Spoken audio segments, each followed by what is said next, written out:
Hello students, आपका स्वागत है आपके अपने चैनल करियर क्राफ्टर्स में। आज हम लोग देख रहे हैं भारत में राष्ट्रवाद का पार्ट 2। पार्ट 1 में देखा था राष्ट्रवाद क्या है और भारत में राष्ट्रवाद को उदय के कारण के बारे में जाना था। जो भी कारण थे, सामाजिक, धार्मिक, राजनीतिक कारण थे, इस सभी को हमने देखा था। Vernacular press act, arms act क्या है, क्यों लागू किया गया था, इस सभी को हम लोग ने पार्ट 1 में देख लिया था। तो आज देखेंगे पार्ट 2। पार्ट 2 में जानेंगे रॉलेट एक्ट क्या है और इसका विरोध में जो सत्याग्रह हुआ उसके बारे में, जलियांवाला बाग हत्याकांड क्यों हुआ इसके बारे में जानेंगे। और आगे देखेंगे खिलाफत आंदोलन, असहयोग आंदोलन के बारे में जानेंगे इस वीडियो में। तो अगर सेशन अच्छा लगेगा तो सेशन को आप लोग लाइक करिए और अपने दोस्तों में शेयर भी करिए वीडियो को, ठीक है। और चैनल को जो सब्सक्राइब नहीं किए हैं वो चैनल को सब्सक्राइब भी कर लीजिए।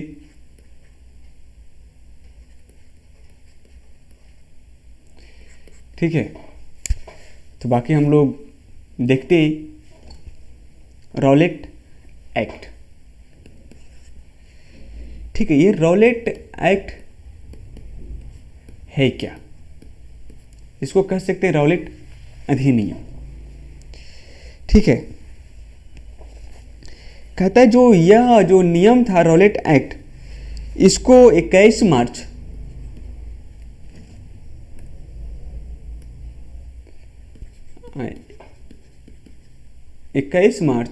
1919 को पारित किया गया था। जिसमें क्या था कि जो इस अधिनियम में एक विशेष न्यायालय का गठन किया गया था।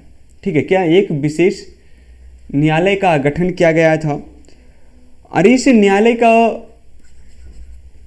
जो गठन किया गया था, इसमें क्या था, किसी भी भारतीय को, ठीक, किसी भी भारतीय को बिना अदालत में मुकदमा चलाए, ठीक है, उसे जेल भेज दिया जा सकता था। ठीक है, और इसके विरुद्ध में कोई भी अपील किया नहीं जा सकता था। ठीक है, इसमें किसी भी प्रकार का वारंट हो, सबूत हो, ठीक है, किसी प्रकार का कोई ज़रूरत इसमें नहीं था जब ये कानून पारित किया गया था तब। ठीक है, कि कोई भी भारतीय को जेल में भेजा जा सकता था, इसके लिए वो कहीं भी कोर्ट में जाकर अपील नहीं कर सकता था। वो ये था रॉलेट एक्ट में, जो 21 मार्च 1919 को लागू किया गया था। ठीक है, विधान परिषद में पारित किया गया था इसको। ठीक है, अब बताइए क्या कानून बढ़िया था कि किसी भारतीय को बगैर मुकदमा चलाए उसे जेल भेज दो, है ना। तो इसी के विरोध में गांधी जी ने भी विरोध किया। ठीक है, और गांधी जी के इस विरोध में 6 अप्रैल 1919 को एक देशव्यापी हड़ताल का आयोजन किया गया। ठीक है, इस कानून के विरोध में।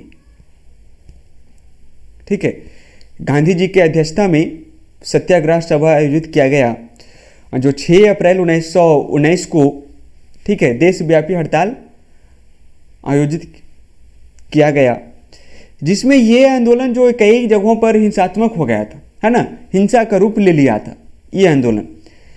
लेकिन कहता 6 अप्रैल को देशव्यापी हड़ताल के बाद, ठीक है, जब 6 अप्रैल 1919 को देशव्यापी हड़ताल हुआ तो उसके बाद 9 अप्रैल 1919 को डॉक्टर सत्यपाल और किचलू को ब्रिटिश सरकार ने उसको अरेस्ट कर लिया था। ठीक है, जो नेता थे दोनों, डॉक्टर सत्यपाल और किचालू, ये दोनों को गिरफ्तार कर लिया और जेल में भेज दिया गया। तो इसके विरोध में जब ये विरोध प्रदर्शन हुआ इनकी गिरफ्तारी को लेकर, तो 13 अप्रैल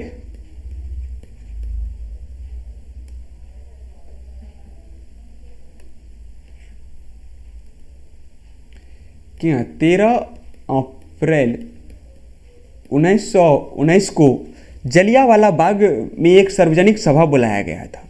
ठीक है, जलियांवाला बाग में एक सार्वजनिक सभा बुलाया गया था, जिसमें क्या था, लेकिन वहाँ पहले ही लागू किया गया था मार्शल लॉ, कि जिसके अनुसार वहाँ पे 3 से ज़्यादा व्यक्ति इकट्ठा नहीं हो सकते, किसी प्रकार का सभा नहीं कर सकते।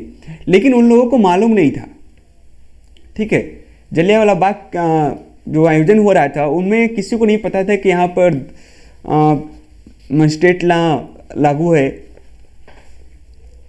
लेकिन अनजाने में उन्होंने एक सभा का आयोजन कर दिया जलियांवाला बाग में, सार्वजनिक सभा का। तो वहाँ पे जो जनरल डायर था, ठीक है, वहाँ पर शांतिपूर्वक सभा का आयोजन किया जा रहा था, ठीक है, जलियांवाला बाग में। लेकिन क्या हुआ कि वो शांतिपूर्वक तो चल रहा था, ठीक है, लेकिन जो जनरल डायर था वो बहुत गुस्से में आ गया था। हमने मार्शल लॉ लागू कर दिया है कि वहाँ पर कोई भी लोग सभा नहीं कर सकता है, हमारा उल्लंघन किया जा रहा है। इसी के चलते जनरल डायर ने अपने सैनिक थे उनको बोल दिया कि जाओ, तुम कुछ भी कर सकते हो, ठीक है। जो जलियांवाला बाग जगह था, इसके जितने भी निकास द्वार थे, ठीक है, सभी सैनिक वहाँ पर मौजूद हो गए और वहाँ पर जाकर अंधाधुंध गोलियां बरसा दी, कि जितना उनके पास बंदूक में गोलियां थी ना, सभी को सभी वो चला दी, ठीक है, जिन्हें उन्हें भागने का मौका, संभलने का मौका भी नहीं मिला था, ठीक है।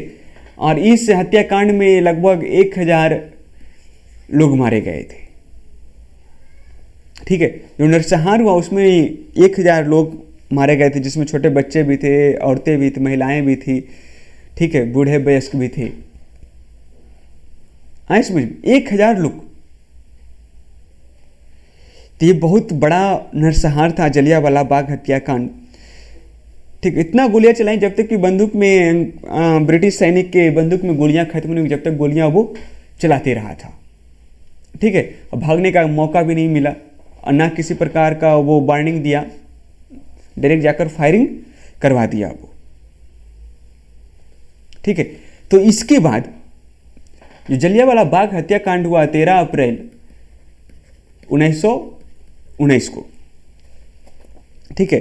तो इस नरसंहार के विरोध में रविन्द्रनाथ टैगोर ने नाइट की उपाधि को त्याग दिया था और महात्मा गांधी ने कैसर हिंद की उपाधि को त्याग दिया था, ठीक है।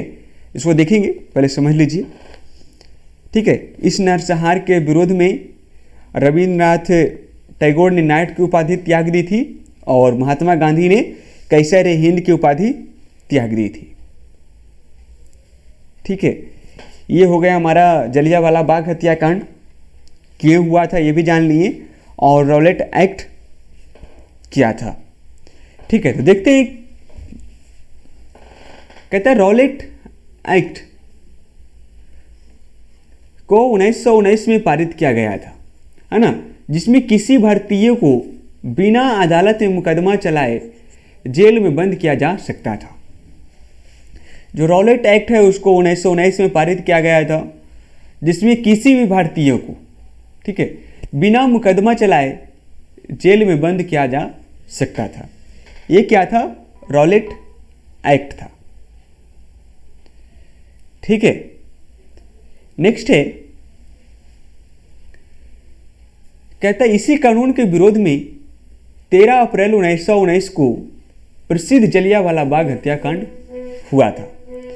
कहता है इसी कानून के विरोध में, ठीक है, 13 अप्रैल 1919 को प्रसिद्ध जलियांवाला बाग हत्याकांड हुआ था। नेक्स्ट है, 1916 में लखनऊ समझौता, लीग कांग्रेस समझौता हुई थी, याद रखेंगे। 1916 में लखनऊ समझौता हुआ था, ठीक है।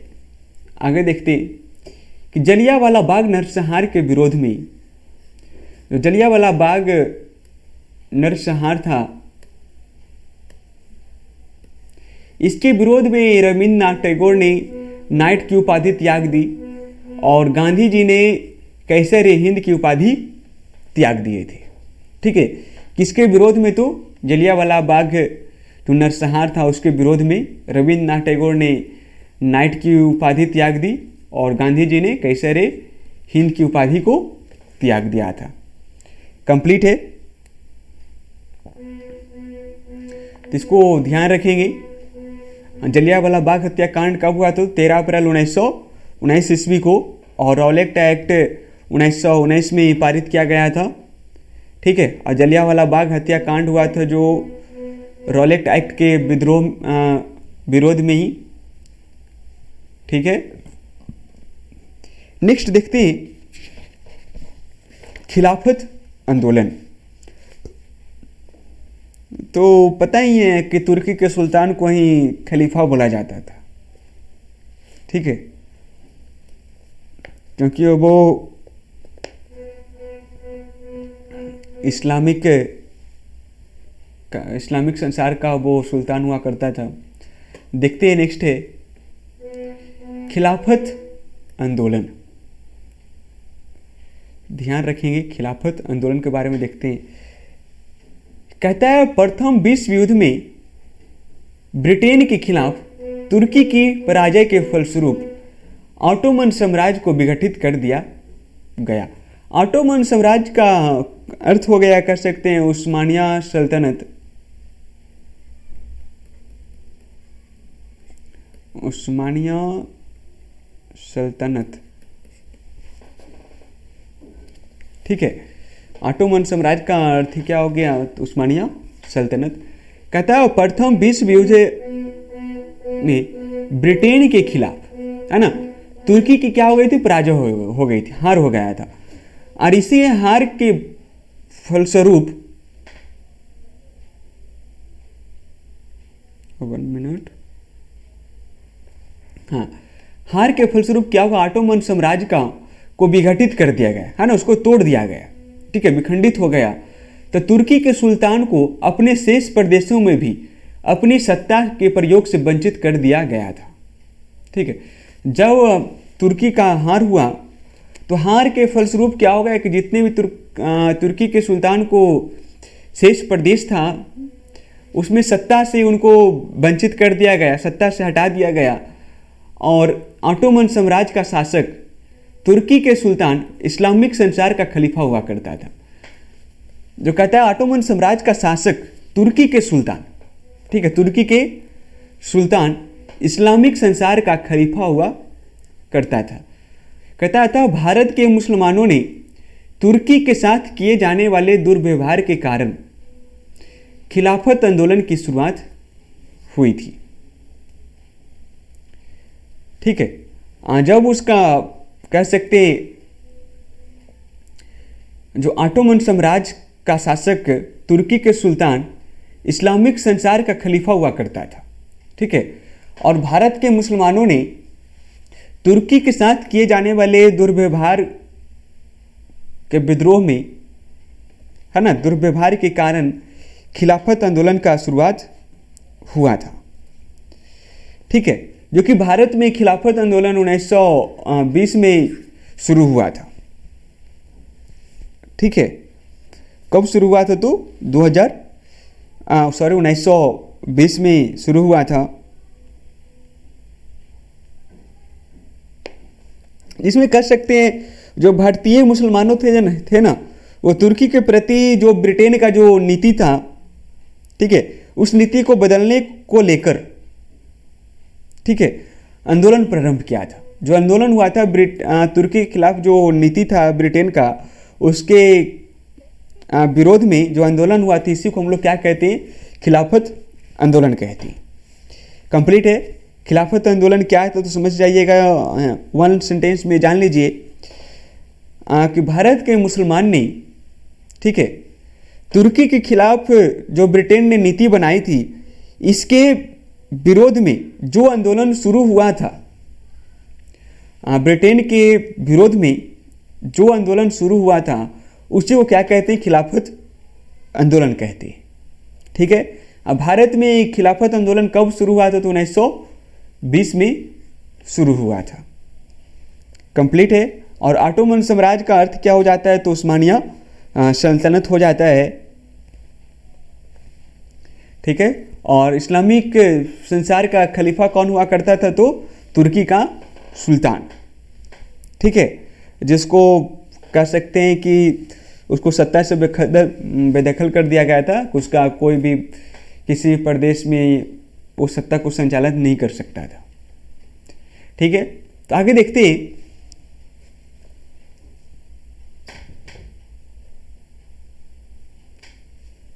कहता है सितंबर 1920 में असहयोग आंदोलन के कार्यक्रम पर विचार करने के लिए कलकत्ता में कांग्रेस महासमिति के अधिवेशन का आयोजन किया गया। ठीक है, कहता है सितंबर 1920 में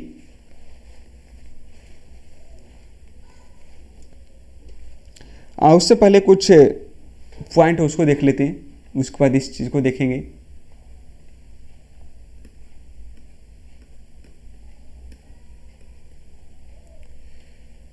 ठीक है, पहले इस पॉइंट को देख लीजिए।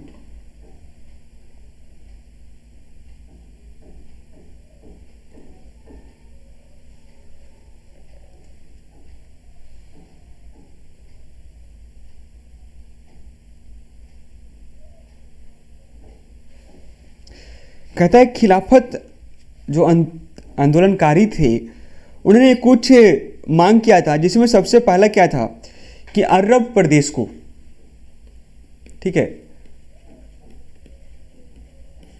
अरब प्रदेश को मुस्लिम शासन के अधीन किया जाए, खलीफा के अधीन किया जाए।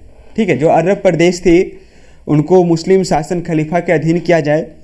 सेकंड था खलीफा को मुसलमानों के पवित्र स्थलों का संरक्षक बनाया जाए। सेकंड क्या था, जो खलीफा को मुसलमानों का जो पवित्र स्थल है, ठीक है, मुसलमानों का जो पवित्र स्थल है जिसमें खलीफा को इसका संरक्षक बनाया जाए। ठीक है, और 17 अक्टूबर 1919 ईस्वी को पूरे भारत में खिलाफत दिवस मनाया जाए। ठीक है, 17 अक्टूबर 1919 ईस्वी को खिलाफत दिवस मनाया जाए। ये था, कुछ मांगे थी खिलाफत आंदोलन जो कर रहे थे आंदोलनकारियों की। ठीक है, बाकी आगे देखते हैं। कहता है सितंबर 1920 में असहयोग आंदोलन के कार्यक्रम पर विचार करने के लिए कलकत्ता में कांग्रेस महासमिति के अधिवेशन का आयोजन किया गया। ठीक है, और इस अधिवेशन की अध्यक्षता लाला लाजपत राय ने की थी। कहता है जो कलकत्ता में कांग्रेस महासमिति का अधिवेशन का आयोजन किया गया था, इस अधिवेशन की अध्यक्षता किसने किए थे, तो लाला लाजपत राय ने किए थे। ठीक है, लाला लाजपत राय ने कलकत्ता में कांग्रेस महासमिति का जो अधिवेशन था उसका अध्यक्षता किए थे। और इसी अधिवेशन में कांग्रेस ने पहली बार भारत में विदेशी शासन के विरुद्ध सीधी कार्रवाई करने और विधान परिषदों का बहिष्कार करने तथा असहयोग आंदोलन को प्रारंभ करने का निर्णय लिया था। कहते इसी अधिवेशन में विदेशी शासन के विरुद्ध सीधी कार्रवाई करने और विधान परिषदों को बहिष्कार करने तथा असहयोग आंदोलन को प्रारंभ करने का निर्णय लिया गया था। ठीक है, जो कलकत्ता में कांग्रेस महासमिति का अधिवेशन हुआ था उसमें। ठीक है, तो आगे देखते हैं असहयोग आंदोलन। ये 1920 से 1922 तक चला था। ये इसमें 3 चरण था, उसको देखते हैं। कहता है असहयोग आंदोलन, कहता है असहयोग आंदोलन महात्मा गांधी के नेतृत्व में प्रारंभ किया गया था। ठीक है, असहयोग आंदोलन महात्मा गांधी के नेतृत्व में प्रारंभ किया गया था और यह प्रथम जन आंदोलन था। जो असहयोग आंदोलन था ये क्या था, प्रथम जन आंदोलन था। और किनके नेतृत्व में किया गया था, तो पर शुरुआत महात्मा गांधी के नेतृत्व में शुरू किया गया था। कहता है इस जन आंदोलन के मुख्यतः 3 कारण थे। जो असहयोग आंदोलन हो रहा था इसके कारण कितने थे, तो 3 कारण थे। पहला था खिलाफत का मुद्दा, दूसरा था पंजाब में सरकार की बर्बर कार्रवाइयों के विरुद्ध न्याय प्राप्त करना। जो पंजाब में नरसंहार हुआ था, उसके विरुद्ध उनको न्याय प्राप्त करने के लिए। सेकंड था स्वराज की प्राप्ति करना। ये 3 कारण के चलते असहयोग आंदोलन की शुरुआत हुई थी। इस आंदोलन में 2 तरह के कार्यक्रम को अपनाया गया था। जो ये आंदोलन था इसमें कितने तरह के कार्यक्रम थे? तो 2 तरह के थे। ठीक है, ये दोनों को हम लोग बारी बारी से देखते हैं।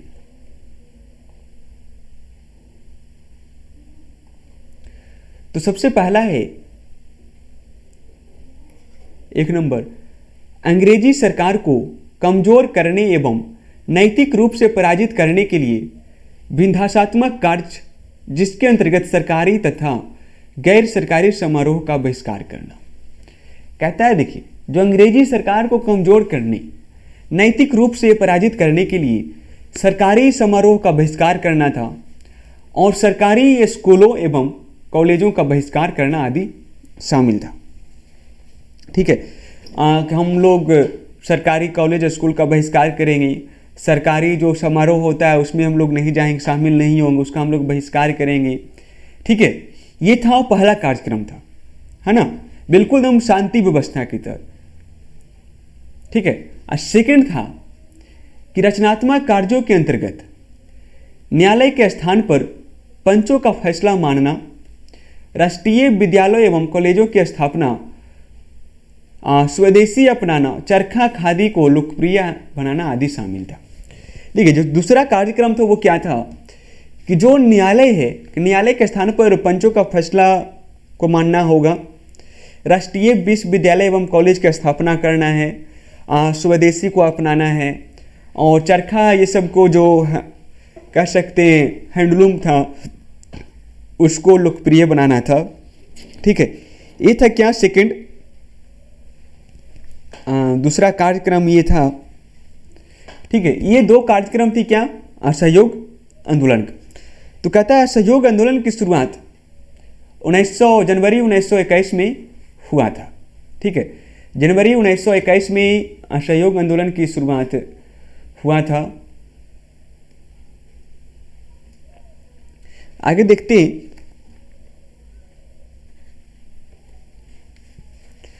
कहता है आंदोलन के दौरान राष्ट्रीय विश्वविद्यालयों, जामिया मिलिया इस्लामिया, अलीगढ़ मुस्लिम विश्वविद्यालय और काशी विद्यापीठ जैसे शैक्षिक संस्थानों की स्थापना की गई। कहता है इस आंदोलन के समय में जामिया मिलिया इस्लामिया कॉलेज, अलीगढ़ मुस्लिम विश्वविद्यालय और काशी विद्यापीठ जैसे शैक्षिक संस्थानों की स्थापना की गई थी और प्रिंस ऑफ वेल्स का स्वागत 17 नवंबर 1921 को मुंबई में राष्ट्रव्यापी हड़ताल के साथ किया गया था।